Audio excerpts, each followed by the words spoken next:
once you start getting on up in years and you start getting a little age on you start realizing there's some things about life that never change. And I'm going to call this message the facts of life. When you hear people talk about the facts of life, you think they're talking about the birds and the bees and having babies and all that stuff, but that's not what I'm talking about. I'm talking about the facts of life. Amen? And what this is talking about here is talking about a strange woman, but that ain't what I'm preaching on, but I'm going to take a verse out of this passage and give it to you. My son, attend unto my wisdom, and bow thine ear to my understanding, that thou mayest regard discretion, and that thy lips may keep knowledge. For the lips of a strange woman drop as an honeycomb, and her mouth is smoother than oil. But her end is bitter as wormwood, sharp as a two-edged sword. Her feet go down to death, her steps take hold on hell.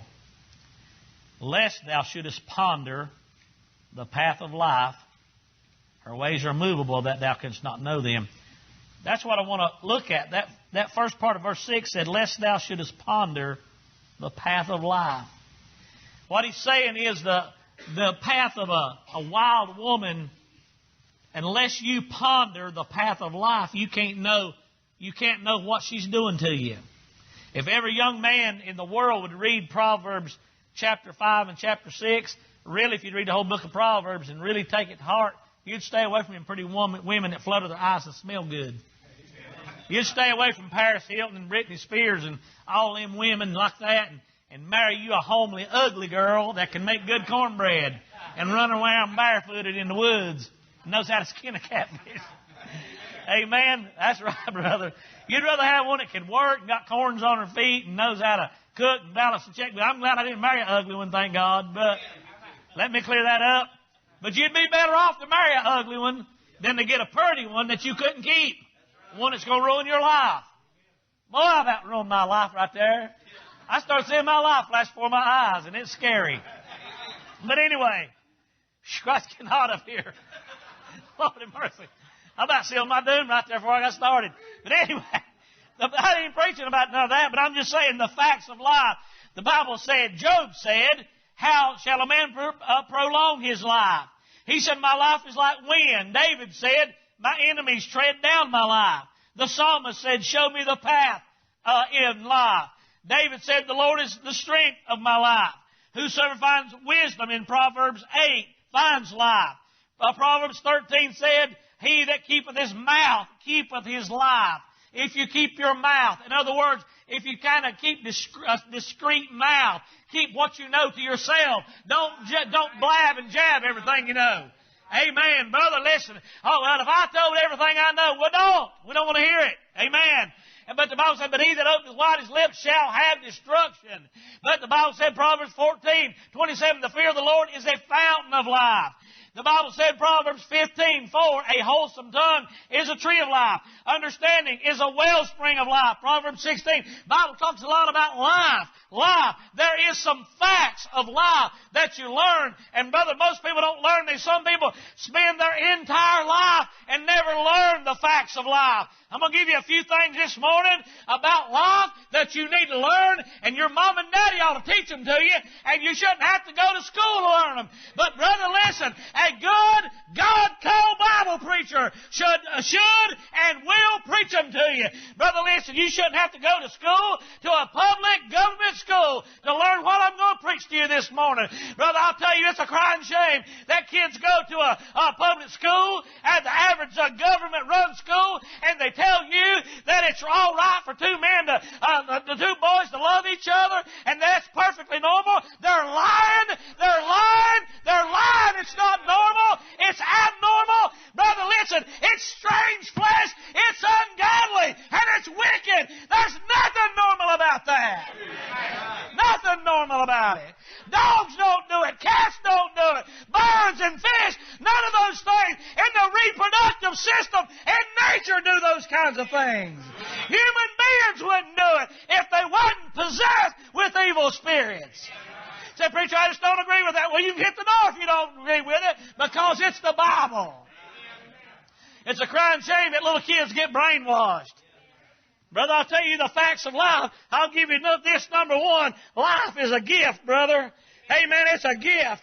Amen. The Bible said, Acts 17:25, neither is worsted with men's hands as though he needed anything, seeing he giveth to all life and breath and all things. I'm glad he's the giver of life, and life is a gift. God gave us all life. I realize this morning we're alive because it's a gift. God gave it to us.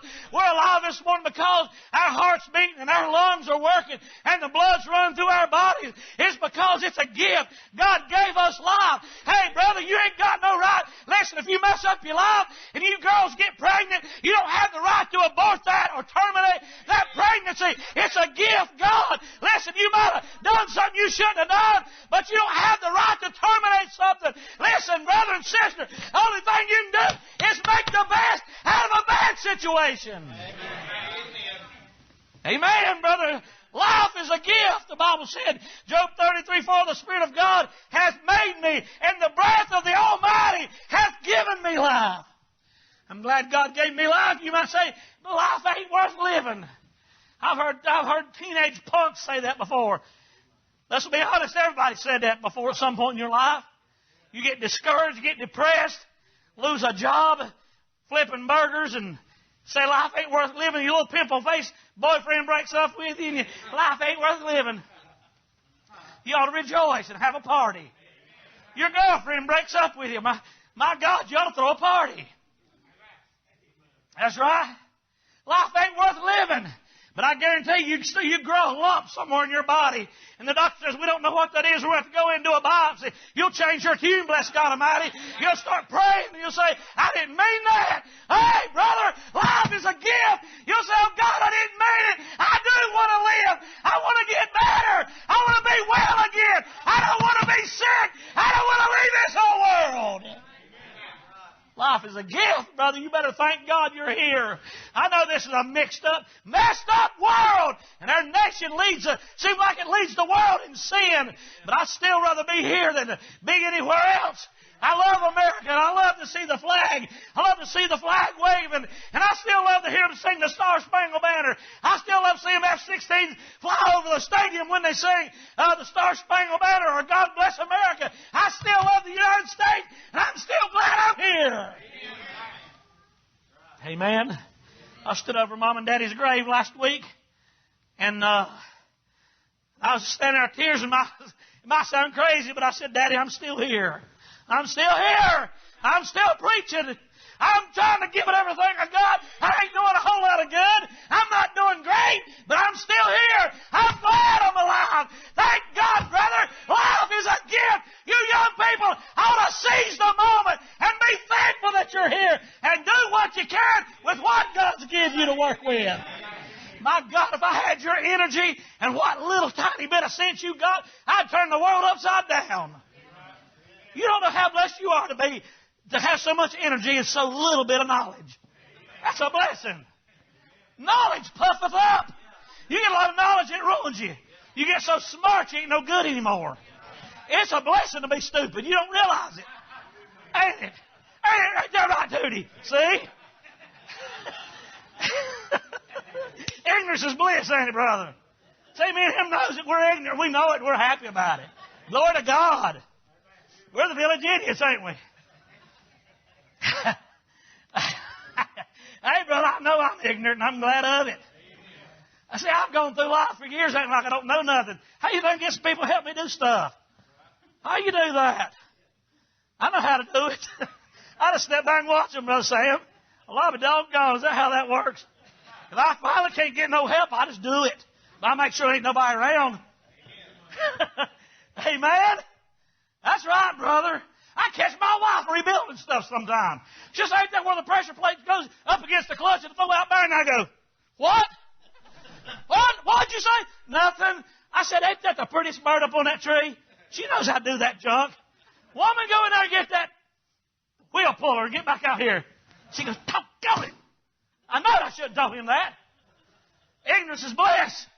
Life is a gift. Now, ignorance wasn't in my sermon outline, but that's a good point. Number two, another fact of life. Life is passing, people. Life is passing. It's constantly moving. Job said, He draweth also the mighty with His power. He rileth us up, and no man is sure of life. It's moving. It's constantly moving. Listen, your life is changing every day.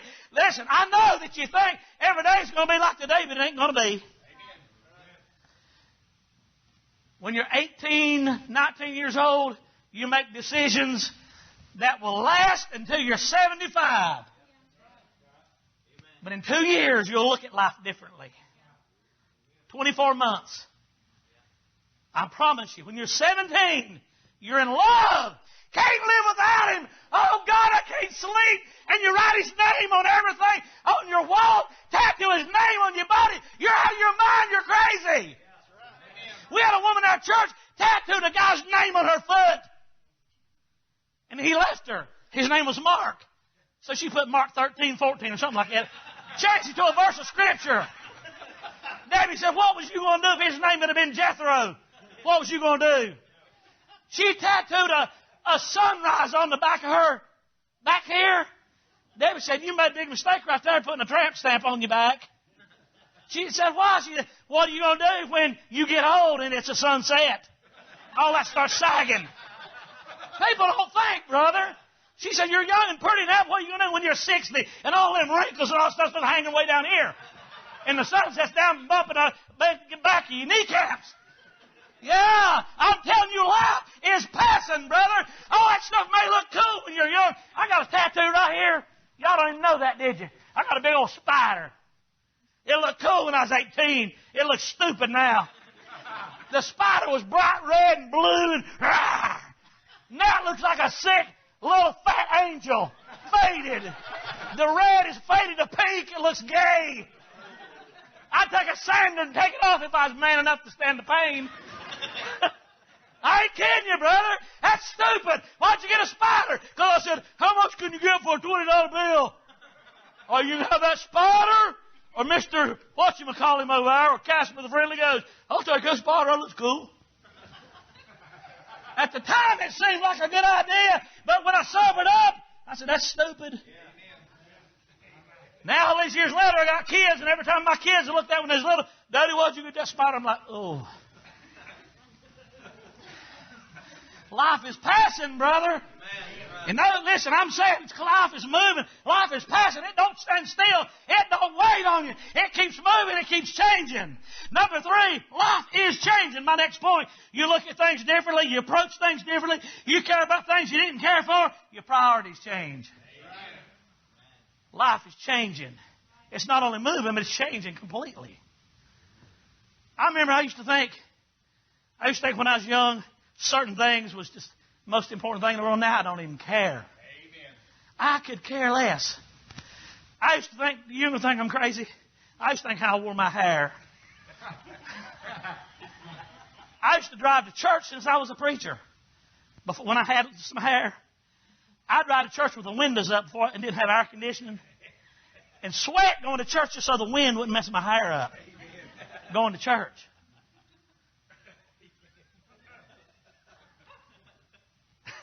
Crack the window just a little bit so it wouldn't mess my hair up and right down the road like this. Just so it wouldn't mess up my hair. Going to church. We took a trip to Jamaica, went down there to preach, and I started cutting it real short, and I come back and I said, you know what? Who gives a rip? And I got one of them buzz things and started buzzing. Debbie said, what did you do? And I started buzzing. I said, who cares? I'm married. I ain't trying to impress nobody. I got a beautiful wife. I ain't trying to catch a woman. I started buzzing that junk. When I was in Jamaica for about a week, I had to fix my hair. I got up and just held right. I said, hey, I like this. Yeah, all I had to do is shave a little bit, and I quit shaving even. I don't even shave no more. I quit shaving, quit fixing my hair. Now I just brush my teeth, and when they fall out, I don't have to do that. I might even quit bathing pretty soon. I've been taking a bath. No, she said, no, I ain't going to do that. There's what I'm saying. Brother, your priorities change. Life changes. I'm just saying life is different as you go along. Life changes and you can't help it. You can't stop it. Your body will change. Oh, you say, bless God, I'll take on the world. You might think you will. You might think you'll be Superman, but you won't. You might think you're Superman, but one day you won't even be the boy wonder. We as kids, we'd put on a cape, take one of Mama's towels and wrap it around our neck and jump off the woodshed. Now I want him to get on the ladder and climb on the woodshed. I pay somebody to get up there and do something. I ain't getting up on no woodshed. You understand what I'm saying? Number 4, life is unpredictable. One fact I know about life, Brother Sam, it's unpredictable. You don't know what's going to happen. Guess what? We're going to come back tonight at 6 o'clock, but you know something? Some of us might not come back. Some of us might not make it back. It might be that none of us make it back. It might be that we come back tonight and this church ain't even here. The Bible said, Job said, he draweth also the mighty with his power. He riseth up, and no man is sure of life. You know, Job said a lot about life because of what happened to him. Life's unpredictable. I know I've told this story, but we had a guy in our community one time. He was about 24, about Travis's age. And he got married. He had a baby about a year old. And I tried to get him in church and went and visited him. Tried to lead him to the Lord. And he's a nice guy. And they just built a house, I believe it was. Just had built a house. And him and his wife, just a young couple. And his daddy-in-law had this business. And they used to go to our church. And we was trying to get them back in. And trying to get that boy saved. And his nice people, and everybody liked him. And I just couldn't get him to get in church. And one morning they called me and they said that boy got hurt. And I went over and he'd been jumping off a tractor with his pickup truck, and the tractor cranked and it was in gear. And instead of, I don't know what he did, he just ran around the tractor to move his truck, and that tractor ran over him and killed him. Pinned him under it, just killed him. And his wife standing there holding the baby. And him laying under it, he was hollering, "Get it off of me, get it off of me." She could do nothing but just stand there and watch him die. You know what that is? You don't know what's going to happen. Life's unpredictable. We're all sitting here, and we might all go through life, and every one of us will live to be 90 years old. But you don't know what's going to happen.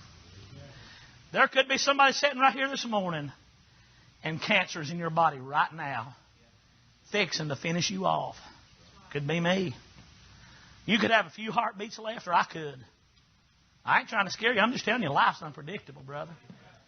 Life is short, and life is unpredictable, and you never know what's going to happen. You don't know exactly where you're going to be. So the key to life is stay on track and do right, because it's unpredictable, man. I mean, you're just like walking through a landmine. You don't know what's going to happen. My sister met a young preacher. My sister never dated, never. She was raised up in a preacher's home, and Daddy didn't let neither one of my sisters date. He didn't let boys pull up in the yard and toot the horn. He didn't let boys come to their house. If he approved of them, they came to our house and sat in the living room and talked to the whole family. That's how they did it in the old days. And if he wanted to court her, he could come sit beside her at church where he could keep an eye on them. And if they didn't like that, hit the road, Jack. Amen.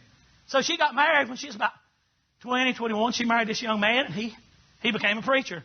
And he come from a nice family, and his daddy was a preacher, pastor of the church. And so my sister looked like fell into a gold mine. And everything looked rosy. And he got a church. He started pastoring a nice church. And then he went from that church to a big church. Had a lot of money. And things looked like, they went uptown. To show you how unpredictable life is, things started going south for him. And come to find out, he had started having an affair. And then her health started going down. And she started getting depressed and got on antidepressants and pain pills and nerve pills. And it's a long story. And she died at 45 years old of a broken heart. 45. But now when she met him and they first took off in that carriage, a horse-drawn carriage, it was like a fairy tale wedding. And he's pastoring that church, and his name's in the paper all the time. And then they moved into that big church up in the mountains. Big church.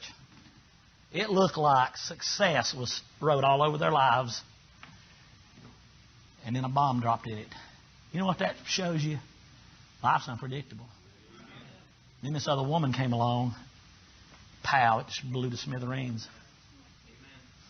What about this recent tragedy nearby?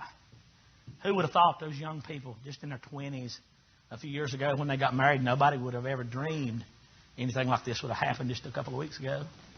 Life's unpredictable, man. You don't know what's going to happen. Life's unpredictable.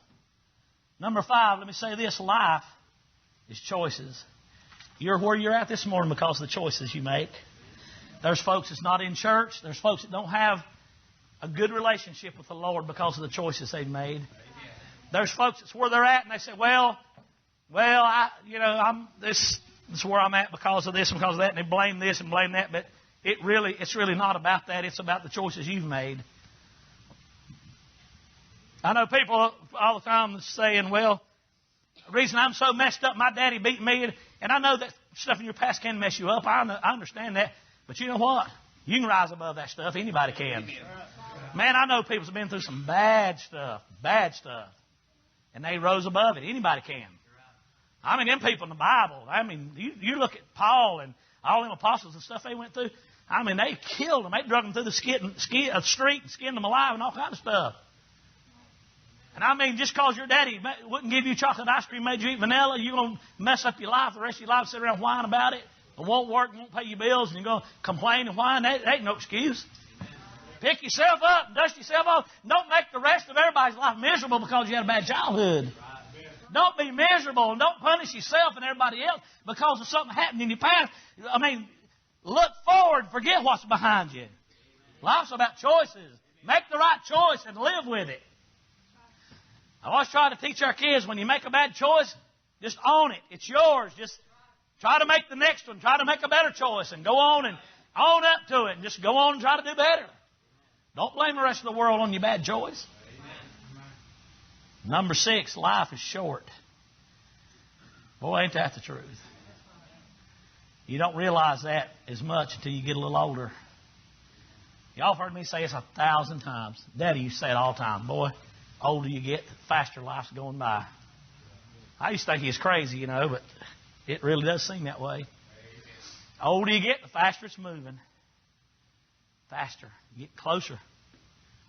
It's like that on the tombstone. It's got you see that date where somebody's born and that date where they died, that little dash in the middle? That's your life, that little dash.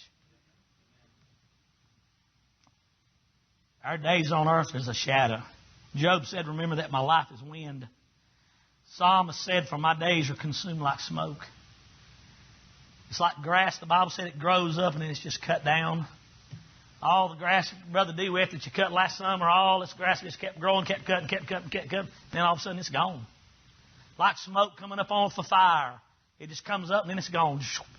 It's like that's life. People that were here, such a part of our lives, they're gone. It's hard to believe, ain't it?